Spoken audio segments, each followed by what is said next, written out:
반갑습니다. 2020년 4월 21일 화요일 정식기도 만남을 환영합니다. 오늘의 제목은 사죄의 확신. 본문은 요한일서 1장 9절입니다. 요한일서 1장 9절 유명한 절이기 때문에 제가 봉독합니다. 만일 우리가 우리 죄를 자백하면 그는 미쁘시고 의로우사 우리 죄를 사하시며 우리를 그의 불의에서 깨끗하게 하실 것이요. 아멘. 우리가 우리 죄를 자백하면 그는 미쁘시고 의로우사 우리 죄를 사하실 것이고 모든 불의에서 깨끗하게 하실 것이다. 얼마나 감사한 얘기입니까? 얼마나 행복한 얘기입니까? 자, 그러면 죄의 종류가 몇 개인가? 3개입니다. 크게 나눠서 죄의 종류는 원죄, 그리고 초상죄, 그리고 자범죄입니다. 대개장 죄 하나만 생각하는 사람이 많은데 성경을 잘 보면 3가지로 나눠져 있습니다. 그럼 첫 번째 원죄라는 게 뭐냐면 우리가 죽음을 당하고 심판을 받으며 지옥 가는 그 원인이 다른 게 때문에 그런 게 아니에요. 원죄 때문에 그렇다는 걸 알아야 돼요. 원죄 때문에. 로마서 5장 12절에 보면 한 사람 아담의 범죄로 인하여 온 세상에 죄가 들어오고 그로 인하여 죄가 사망이 왕노릇했다. 5장 17절에 얘기했거든요. 그러니까 우리의 죽음과 심판, 이전에는 죽음이 없었어요. 에덴 동산 사건, 창세기 2장 17절 하나님의 말씀에 뭐라고 했냐면 먹지 마라. 먹으면 죽는다 그랬거든요. 근데 먹었거든요. 근데 뭐가 죽었어요? 육체가 죽은 게 아니고 영혼이 죽었다 그랬잖아요, 어제.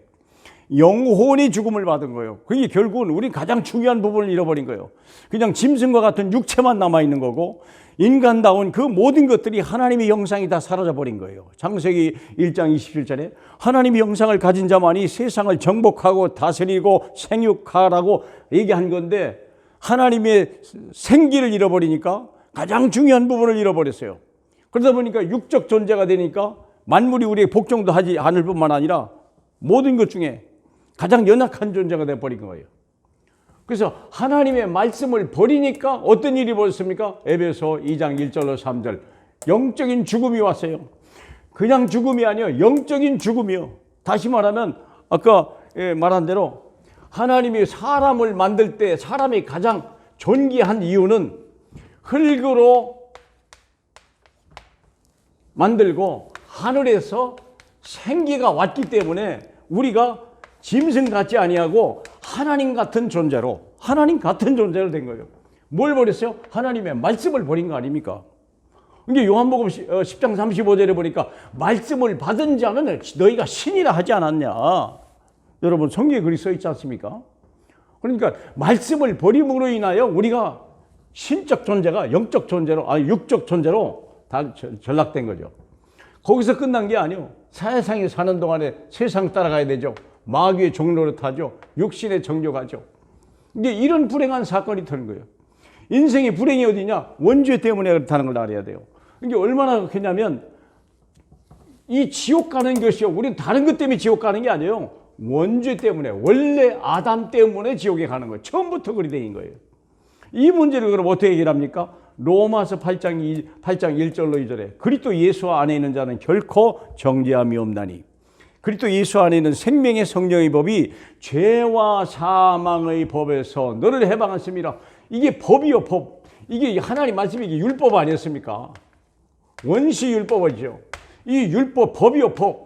법을 범죄했기 때문에 지옥에 가는 거예요. 하나님의 영적인 범죄를 하면은 지옥에 가는 거예요.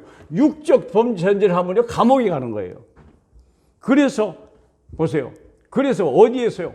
하나님의 법에서 해방해요. 생명의 성령의 법이 죄와 사망의 법에서 너를 해방했어. 법적으로 여러분 믿으시길 바랍니다. 법이에요, 법. 인간의 행위나 어떤 행실에 다른 게 아니에요. 법으로 해결돼야 돼요. 예수 그리스도만이 우리를 법에서 구원하실 보좌 우편에 계신 분이. 그래서 이제는 뭡니까?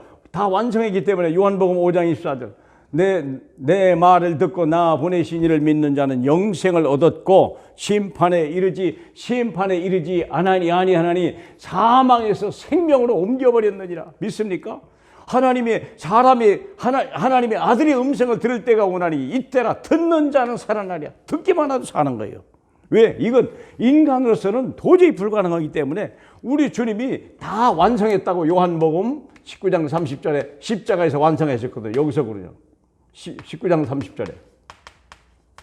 그렇기 때문에 이제는 듣기만 하면 끝나는 거예요. 그 원죄는 여기서 끝나는 거예요. 한 번 영접하면 끝나는 거예요. 두 번째, 우리가 생각할 때 조상죄는 뭐냐? 조상죄라고 하는 것은 가문의 영적인 대물림이 하는 거예요. 대부분의 경우에 이걸 잘 모르고 있는데 출애굽기 20장 4절로 5절에 보면 나를 미워하는 자의 죄를 갚되 그 자손의 3, 4대가 멸망한다고 그랬고요. 나를 사랑하는 자에게는 내가 1000대까지 복을 내린다. 주님이 약속했거든요. 이 말이 우리 관심을 둬야 돼요. 결국은 하나님을 떠나서 우상 숭배하는 자들은 자식이 3, 4대가 망해요. 그러니까 그 후손이 잘 되는 법이 없어요. 종갓집 자손이 잘 되는 법이 없어요. 사랑하는 여러분. 그래서 왜 그러냐? 고린도전서 10장 20절에 너희가 제사하는 것은 하나님께 하는 게 아니요 귀신에게 하는 것이다. 너희가 귀신과 교제하는 자를 원치 아니하신다 그랬어요. 그래서 이게 영적인 문제가 와요. 대물림이 된다는 거예요. 3, 4대가 대물림이 됩니다. 그냥 한번 생각해보면 얼마나. 그러니까 계속 우상 숭배하죠. 우상 숭배하면 또 어려움을 당하는 거예요.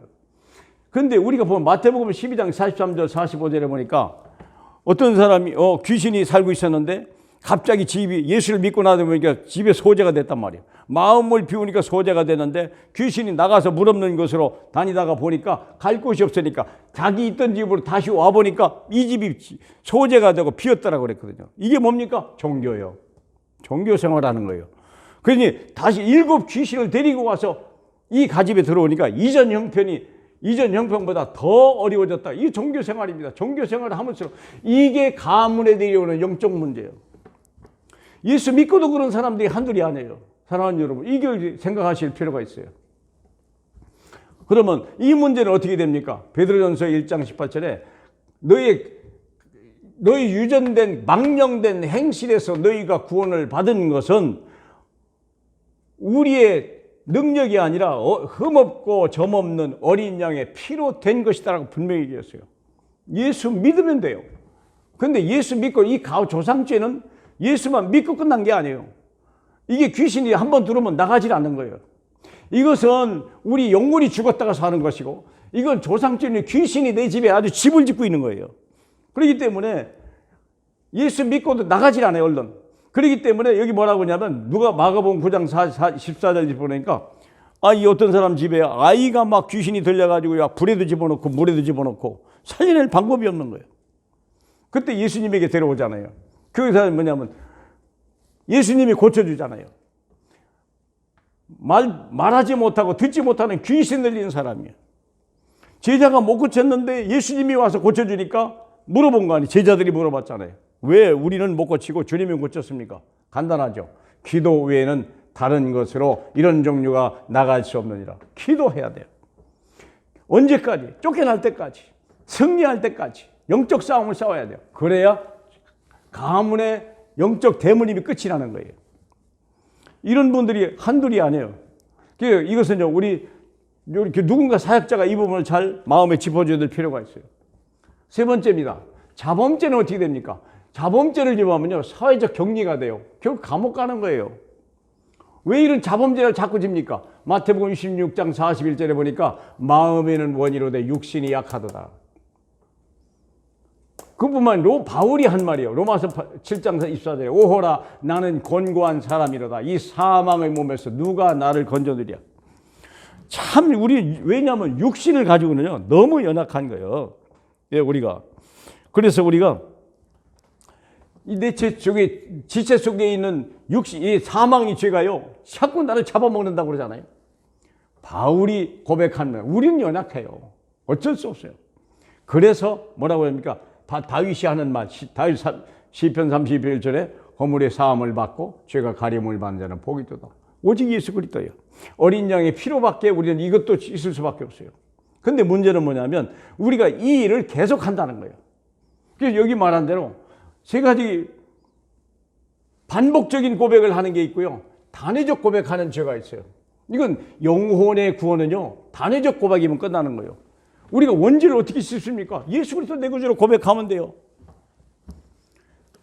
자범죄는 어떻게 씻습니까? 반복이에요. 우리가 육신이 연약하니까. 그래서 성화 단계는 계속 또 범죄하고 또 짓고 하나님의 은혜가 항상 필요한 거예요. 그래서 보세요.